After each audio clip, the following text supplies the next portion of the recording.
అందరికీ నమస్కారం. Welcome to my channel. నేను బాగున్నాను. మీ అందరూ కూడా బాగుండాలని నేనైతే మనస్ఫూర్తిగా కోరుకుంటున్నానండి. ఒక చిన్న రిక్వెస్ట్ ఏంటంటే, మన ఛానల్‌ని ఎవరైనా ఫస్ట్ టైం చూసి సబ్స్క్రైబ్ గాని చేసుకోకపోతే ప్లీజ్ సబ్స్క్రైబ్ చేసుకొని పక్కనున్న బెల్ ఐకాన్ని క్లిక్ చేయడం వల్ల నేను పెట్టే ప్రతి వీడియో కూడా మీకు నోటిఫికేషన్ వచ్చేస్తుంది. అలాగే మన వీడియో గాని నచ్చితే ప్లీజ్ ఒక లైక్ కూడా చేయండి.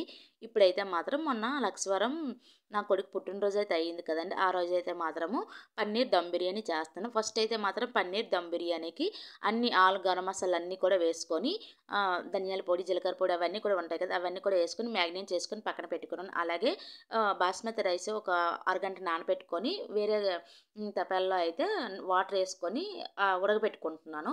ఉడికిపోయిన దాన్ని 80% ఉడికింది కదా! దాన్నంచాము ఇప్పుడు ఒక కళాయిలో అయితే పన్నీర్ ముక్కలు వేసుకొని కొంచెం ఫ్రై అవ్వనిచ్చాను. ఇవి స్మూత్‌గానే ఉంటాయండి. ఒక 10 నిమిషాలు ఫ్రై చేసినాక కొంచెం పన్నీర్ ముక్కలు సైడ్ పెట్టేసాను. ఉడికిన రైస్ నంచాము దానిపైన ఏసి లేయర్‌గా ఏసేసి దానిపైన పన్నీర్ ముక్కలు మళ్ళేసి మళ్ళీ రైస్ ఏసి కొత్తిమీర, పుదీనా, బ్రౌన్ ఆనియన్స్ మెయిన్ అండి. ఇప్పుడు అంటే రెస్టారెంట్ టేస్ట్ రావాలంటే మెయిన్ కావాల్సింది అలాగే. అంటే మామూలు రోజుల్లోనే నా కొడుక్కి బిర్యానీ అంటే చాలా ఇష్టం కదా! ఇప్పుడైతే మార్గశిర లక్షవారాలు అందులోన నాన్ వెజ్ తినను కాబట్టి ఇలా అయితే మాత్రం పన్నీర్ దమ్ బిర్యానీ అనేది చేస్తున్నాను. అందులో మా బాబు వాళ్ళ ఫ్రెండ్స్ కూడా వాళ్ళు వస్తారు కదా! వాళ్ళకి కూడా కొంచెం కొంచెం ఇద్దామని ఇలా అయితే మాత్రం చేస్తున్నాను. అలాగే పాయసం కూడా చేస్తున్నాను. ఇప్పుడైతే మాత్రము బిర్యానీని ఇవన్నీ కూడా వేసుకొని కొంచెం ఫుడ్ కలర్ కూడా వేసుకొని అది ఆప్షనల్ అండి. మీ ఆప్షనల్ నచ్చితే వేసుకోవచ్చు లేకపోతే లేదు. వేసేసుకొని దమ్ పెట్టుకుంటే దమ్ బిర్యానీ అనేది వేడి వేడిగా రెడీ అయిపోయింది. మార్గశిర లక్షవారాలు ఎన్నాళ్ళైతే మాత్రం కార్తీకంలోనే మా బాబు పుట్టినరోజు వచ్చిందండి. ఈ సంవత్సరం అయితే మాత్రం మార్గశిర లక్షవారాల్లో వచ్చింది. ఎప్పుడు చూడు నాన్ వెజ్ తిన్న రోజైతే రాదు. ఎప్పుడు కార్తీకంలో గానీ, మార్గశిర లక్షవారాల్లో గానీ పడతది. మరి రావడం అలాగొచ్చింది. అందులో ఈడు బిర్యానీ అంటే గొప్ప పిచ్చి కదా! మరి ఇంకెందుకులే ఏదో ఒక బిర్యానీ అయితే చేయాలి కాబట్టి చేసి వంటంతా కూడా రెడీ చేసి పక్కన పెట్టేసాక ఇప్పుడైతే మాత్రం పూజ అనేది చేసుకుంటున్నాను. అంటే శుక్రవారం మన గుడికి గట్రా వెళ్ళడం వల్ల ఏదో కొంచెం హడావిడిగా అయితే పూజ అయిపోయింది. పోనీ సాయంత్రమైనా ప్రశాంతంగా పూజ చేసుకుందామంటే అప్పటికే మా బాబు వాళ్ళ ఫ్రెండ్స్ గట్రా వచ్చేసారు కదా! ఇంట్లో గొడవగా ఉంది. అయినా సరే నేను ఆగుతానే చెప్పండి. వాళ్ళ పని వాళ్ళదే, నా పని నాదే. వాళ్ళ పని వాళ్ళకి అప్పజెప్పేసాను. అంటే బెలూన్స్ అవన్నీ ఊదడం, ఆళ్ళు డెకరేషన్ చేయడం ఆళ్ళు చేసుకుంటుంటే నేను మాత్రం ఇంటి నిండా శుభ్రం దీపాలు పెట్టేసుకొని ఇంటి నిండా ధూపం అయితే వేసుకుంటున్నాను. మా బాబు అదే అంటున్నాడు. మరి ఎక్కువగా ధూపం వేసేకమ్మా ఫోటోలు, వీడియోలు క్లారిటీ రావు. మబ్బుగా వస్తాయి అని అంటున్నాడు. అయినా నేను వెంటనే చెప్పండి ఎవరి మాట విన్న పూజ విషయంలో మాత్రం. నేను ఏది చేయాలనుకుంటున్నానో అది చేసేవలసిందే.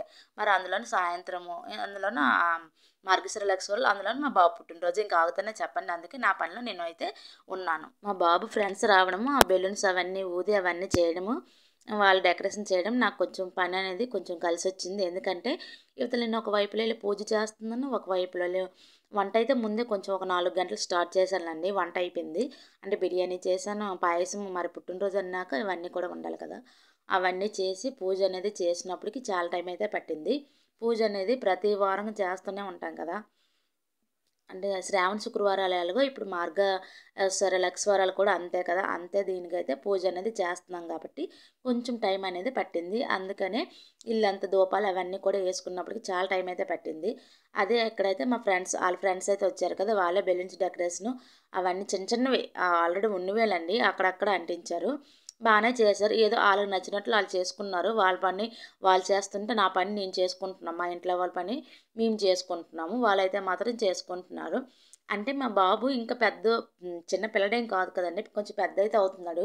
వాడు కూడా అదే అంటున్నాడు. ఇంకెందుకమ్మా ఈ కేక్ కటింగ్ ఇవన్నీ కూడా అవసరమా అన్నట్లుగా వాడు కూడా అంటున్నాడు. కానీ వాళ్ళు ఎంత పెద్దవుతున్నా సరే మా దృష్టిలో మాత్రం చిన్న పిల్లలకే కదండీ! అందుకని సంవత్సరానికి ఒక్కసారే వస్తది కదా! హ్యాపీగా కేక్ కట్ చేపించి చిన్న కేకే మరి పెద్దది కాదు. చిన్నది చేపించేసి అలా చేసామనుకోండి ఆడు హ్యాపీ.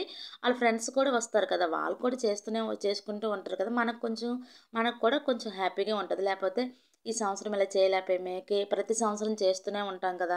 ఈ సంవత్సరం కేక్ కట్ చేయించలేకపోయామే అన్నట్లుగా మనసులో అయితే ఉంటది. అందుకని ఇంకెందుకులేనని ఒక చిన్న కేక్ అయితే మా వారు తెచ్చారు. ఇంకెలాగో మా వారు కూడా వీడియో ముందైతే వచ్చారు కదా! ఇంకెందుకని ఇలా అయితే మాత్రం కేక్ కట్ చేపించి తినిపించేస్తున్నాము. ఫస్ట్ అయితే మేమైతే తినిపించాము. ఫస్ట్ అయితే పెద్దవాళ్ళ దగ్గర ఆశీర్వాదం అయితే తీసుకున్నాడు. కాకపోతే అది కొంచెం వీడియో తీయడం అవ్వలేదు. అక్కడైతే వాళ్ళ నాన్నమ్మ అండి. ఎప్పుడు కూడా వీడియోలో కనిపించదు కదా! ఇగోండి ఆవిడ వాళ్ళ నాన్నమ్మ. ఆవిడైతే మాత్రం తినిపిస్తున్నారు. పెద్దగా నచ్చదు ఆవిడకి. అందుకనే నేను వీడియోలో చూపించను పెద్దగా. వాళ్ళకి ఇష్టం లేనప్పుడు చూపించడం కరెక్ట్ కాదు కదండీ! అంటే మన వరకు ఇంకెలాగో ఛాన్స్ ఇచ్చారు. అలాగని ప్రతీదీ వీడియో తీసి వాళ్ళకి నచ్చింది చేస్తే బాగోదు కదా! అందుకనే నేను చేయను. ఇక్కడైతే మా అత్తయ్య కేక్ తినిపించాక ఇప్పుడైతే మా పిన్ని అయితే తినిపిస్తుంది. మా పిన్ని, పిన్ని వాళ్ళ పాప. వీళ్ళు కూడా మా ఫ్యామిలీ మెంబర్సే. వీళ్ళు ఎవరు అంటే మా ఆయన మేనత్త. మా ఆయన వాళ్ళ మేనత్త వాళ్ళ అంటే మా ఆయన మేనకోడలనమాట. అయితే ఆళ్ళు తినిపించాక ఇప్పుడైతే వాళ్ళ ఫ్రెండ్స్ అయితే ఉన్నారు కదా! వాళ్ళు కూడా తినిపించేస్తున్నారు. ప్రతి సంవత్సరం జరిగిన మా పుట్టినరోజు అనేది ఇలానే ఉంటదండి. వాళ్ళే వస్తారు. ఇగోండి ఈళ్ళు ముగ్గురు ఫ్రెండ్సే వస్తారు. వీళ్ళతో అయితే మాత్రం ఇలా అయితే పుట్టినరోజు అనేది జరుపుకున్నాము. అయితే బిర్యానీ అవన్నీ కూడా ఇచ్చాను. అదనేది కొంచెం వీడియో తీయడం అవ్వలేదు. కొంచెం బిజీ అనమాట. అల్లరి పిల్లలే కదండీ! ఆళ్ళు అవి ఇమ్మని, ఇవ్వమని అడుగుతూ ఉంటే వాళ్ళకి అవి ఇవి యేసుకొని అలా అయితే ఉండిపోయాను. ఇప్పుడైతే లాస్ట్ అయితే అయిపోయింది. పాయసం ఇది ఉదయం చేసిన పాయసము. కొంచెం చిక్కగా అయితే అయిపోయింది కదా! కొంచెం పాలేసుంటే బావుండు అనిపించింది. అయితే ఇంకెందుకు లాస్ట్ అయిపోయింది కదా! అని మరి ఇంకెందుకులే నేను కూడా కొంచెం యేసుకొని నేనైతే మాత్రము ఇప్పుడనేది పాయసం అనేది తినేస్తున్నాను. ఈ వీడియో నచ్చితే ప్లీజ్ సబ్స్క్రైబ్ మై ఛానల్.